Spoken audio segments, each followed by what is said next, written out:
Ustad beer Mohammed Siddiqui அப்படிங்கக்கூடிய கம்பத்தில் இருக்கக்கூடிய ஒரு மதரசா, பெண்கள் மதரசா. அந்த மதரசாவுக்குள்ள பிரின்சிபலாக இருக்கக்கூடியவர் தான் இந்த உஸ்தாத் முகமது சித்திகி, பீர் முகமது சித்திகிங்கக்கூடியவர். அவர் ஒரு வலைத்தளத்தில் ஒரு வீடியோ வெளியிடுறாரு. அந்த வீடியோல அவர் என்ன சொல்றாரு அப்படின்னு சொன்னா, ஒரு ஹதீஸை மேற்கோள் காட்டுறாரு. ஹதீஸ் நம்ம புரிஞ்சுக்கிறதுக்கு சொல்லலாம் அப்படின்னு சொன்னா, முகமது நபி அவர்கள் மனைவிகள், அவங்க கூட இருக்கக்கூடிய ஜெனரல்ஸ், இவங்கெல்லாம் அவங்க வாழ்க்கையில் நடந்த சில சம்பவங்கள் எல்லாம் பதிவிட்டிருப்பாங்க. நமக்கு குர்ஆன்ல சில விஷயங்களுக்கு தெளிவு கிடைக்காட்டாச்சுன்னா அந்த ஹதீஸ்ல இருந்து அதுக்கு தெளிவை பெற்றுக்கொள்ளலாம். இதுதான் அந்த மதத்துக்குள்ள ஒரு நம்பிக்கை. அப்ப இது எப்படி குர்ஆனுக்கு என்ன முக்கியத்துவம் உண்டோ அதே முக்கியத்துவம் இந்த ஹதீஸுக்கும் உண்டு. இந்த புத்தகத்தில் இப்படி இருக்கு. என்ன இருக்கு அப்படின்னு சொன்னா, அல்லாஹ் 2 பேரை நரக நெருப்பிலிருந்து காப்பான். யாரை காப்பான்? இந்தியாவை எவன் படையெடுத்து வெற்றி கொள்கிறானோ அவனை காப்பான். இந்த நாட்டுக்கு மேல இவ்வளவு ஆண்டுகளாக தொடர்ந்து நடக்கக்கூடிய படையெடுப்புகளுக்கெல்லாம் ஆதாரம் வந்து இந்த ஹதீஸ் தான். ஏன் இவ்வளவு வருஷமா படையெடுத்துக்கிட்டு வரேன்? ஒவ்வொரு நாட்டுல போனா 100 வருஷம் படையெடுப்பான். ஆனா இந்த நாட்டுக்கு எதிராக மட்டும் ஏன் அலையலையாக படையெடுத்து வர்றாங்கன்னா, இது இந்த அடிப்படை மத நம்பிக்கையில வரக்கூடிய படையெடுப்பு. இந்த நாட்டை பிரிக்கக்கூடிய நேரத்தில் ஜின்னா பயன்படுத்தினது இதே ஹதீஸ். இந்த நாட்டில் வந்து திப்பு சுல்தான் வந்து படையெடுக்கக்கூடிய நேரத்தில் அவன் பயன்படுத்தினது இதே ஹதீஸ். இதே ஹதீஸை தான் முகலாய மன்னர்களும் பயன்படுத்தி இருக்கிறார்கள். அப்ப காலங்காலமாக சில மத வாசகங்கள் இந்த மாதிரியான பயங்கரவாத செயலுக்கும் இந்திய எதிர்ப்பு செயலுக்கும் பயன்படுத்தப்படுகிறது.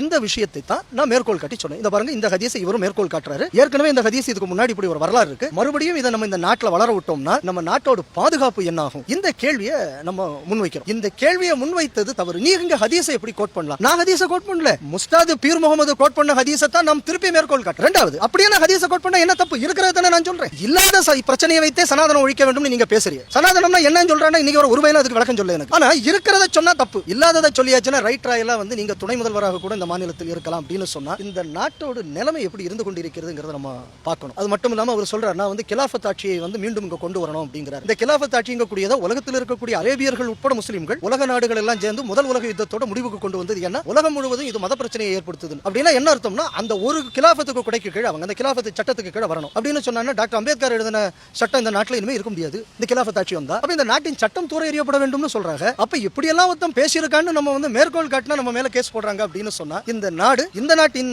காவல்துறை இந்த நாட்டின் சட்டங்களையும் இந்த நாட்டையும் பாதுகாப்பதை முக்கியமா வச்சிருக்கா, இல்லைன்னா இதுக்கு விரோதமானவர்களை பாதுகாப்பதை தான் அடிப்படையாக கொண்டு செயல்படுகிறார்களாங்கிற சந்தேகம் எனக்கு இருக்கு. காவல்துறையிலிருந்து தான் புகார் போட்டிருக்காங்க, அவங்களே தான் போட்டிருக்காங்க. இது வந்து யாரும் புகார் கொடுத்தது இல்ல. இதுல கூட நீங்க அந்த எஃப்ஐஆர்ல பாத்தீங்க அப்படின்னு சொன்னா, இவர் பேசியதுக்கு நான் இன்னென்ன விஷயங்கள் எல்லாம் பதிலாக சொன்னேங்கிறது அந்த எஃப்ஐஆர்ல இல்ல. எப்படி இருக்குன்னா, கட் பண்ணி சில போர்ஷன் மட்டும் தான் எஃப்ஐஆர்ல இருக்கு. அதே முதல்ல வந்து ஒரு அதர்மமான விஷயம் இல்லையா? நீங்க எல்லாம் மொத்த ஸ்டேட்மெண்ட்டையும் போட்டு இந்த ஸ்டேட்மெண்ட்டுக்கு இதுன்னு சொல்லணும். முன்னாடி உள்ளதையும் பின்னாடி உள்ளதையும் கட்டுது, இடையில ஒண்ணு மட்டும் வைக்கிறதுங்க கூடியது. இது சட்டப்படி இது சரியா? இன்னைக்கு அப்படிதான் நடந்தது. யாரும் டார்ச்சர் பண்ணல. ரொம்ப சுமூகமாக விசாரணை நடந்தது. விசாரணையில் இந்தந்த நான் இப்போ உங்கள்கிட்ட சொன்ன விஷயங்கள்லாம் நானும் விசாரணையில் சொன்னது மட்டும் இல்லாம என் கடைசியா நம்ம டெபோசிஷன் ஸ்டேட்மெண்ட் கொடுக்கும்போது அவர் பேசியதைத்தான் நான் மேற்கோள் காட்டினேன் என்பது எஃப்ஐஆரில் இடம்பெறவில்லை என்பதையும் என் டெபோசிஷன் ஸ்டேட்மெண்ட்ல நான் தெளிவாக பதிவு பண்ணியிருக்கேன். மீண்டும் விசாரணைக்கு எப்போ வேண்டுமானோ அழைச்சாச்சுன்னா கூப்பிடுங்க, நான் வர்றேன் அப்படிங்கிறதையும் நான் பதிவு பண்ணியிருக்கேன்.